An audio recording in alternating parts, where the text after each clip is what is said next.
Cerai dari istri dan terseret dugaan kasus penipuan, terkuak ritual pagi bos kebab Baba Raffi pada karyawannya.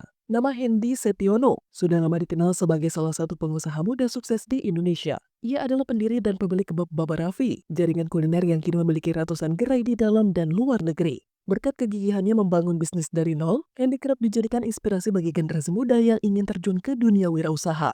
Namun, citra positif tersebut kini mulai tercoreng setelah munculnya dugaan kasus penipuan investasi yang menyeret namanya. Sejak tahun 2022, Hendy dikabarkan terlibat dalam kasus dugaan investasi bodong di PT Tambak Udang Baba Raffi, yang kemudian kembali mencuat di media sosial beberapa hari terakhir. Hendy Setiono memulai usahanya pada tahun 2003, saat usianya baru 20 tahun, berawal dari sebuah gerobak sederhana yang menjual kebab di Surabaya. Bisnisnya berkembang pesat hingga memiliki lebih dari 10 outlet di Indonesia. Keberhasilannya tidak hanya membuatnya dikenal sebagai pengusaha sukses, tetapi juga sebagai motivator bisnis. Ia sering dimintai berbagai kisah inspiratif tentang bagaimana membangun dan membesarkan kebab Baba Raffi dari nol.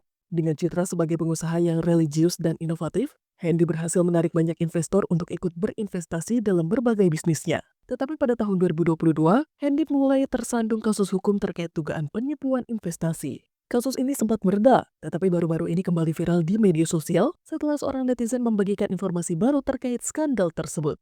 Sebuah akun media sosial dengan nama penipu gendut di media sosial membagikan berbagai fakta yang membuat publik kaget. Tak hanya menyoal dugaan investasi bodong, akun tersebut juga mengungkap sistem kerja di perusahaan Hendy Setiono yang dinilai kontroversial. Seorang netizen dengan nama akun @umiscaulus mengungkapkan bahwa di kantor Hendy, sholat duha dijadikan sebagai bentuk absensi karyawan. Yang karyawannya diwajibkan sholat duha itu pun gak menjamin rezekinya halal. Padahal satu kantor minta rezeki yang halal, ownernya bikin perjanjian setan. Kukuku, berseliput dosa, tulis orang netizen dalam unggahan. Hal yang semakin menarik perhatian publik karena sholat duha merupakan ibadah sunnah yang seharusnya dilakukan secara sukarela, bukan sebagai kewajiban dalam sistem kerja perusahaan. Sebuah tangkapan layar berita juga menunjukkan bagaimana konsep spiritual entrepreneur diterapkan di perusahaan Hendy dengan sistem absen karyawan melalui sholat duha. Selain dugaan penipuan investasi, Hendy juga disebut memiliki strategi bisnis yang kontroversial. Salah satunya adalah caranya menggunakan Key Opinion Leader atau KOL atau influencer untuk membangun citra positif bisnisnya.